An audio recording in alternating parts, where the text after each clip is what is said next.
മറയൂർ പട്ടം കോളനിയിൽ പിതാവിനെ മകൻ കൊല്ലാൻ ശ്രമിച്ചു. പട്ടം കോളനിയിൽ രാധാഭവൻ വീട്ടിൽ കഴിഞ്ഞ ദിവസമാണ് സംഭവം നടന്നത്. രാജന്റെ മകനായ രാജേഷ് എന്ന ലാലു തന്നെ കൊലപ്പെടുത്താൻ ശ്രമിച്ചതായാണ് പിതാവിന്റെ പരാതി. സ്ഥിരമായി മദ്യപിച്ച് പ്രശ്നങ്ങൾ ഉണ്ടാക്കുന്ന രാജേഷിനെ പിതാവ് രാജൻ ചോദ്യം ചെയ്തതാണ് ആക്രമണത്തിന് കാരണമായത്. രാജേഷിനെ മറയൂർ പോലീസ് കസ്റ്റഡിയിലെടുത്തു.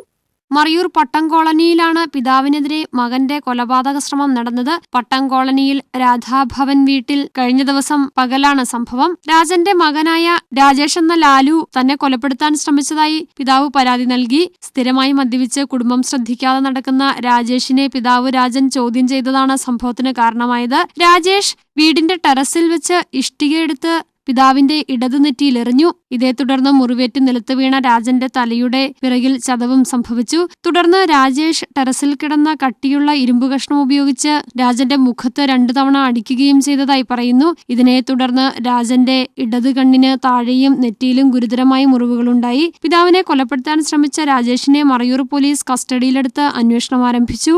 News bureau, Marayur.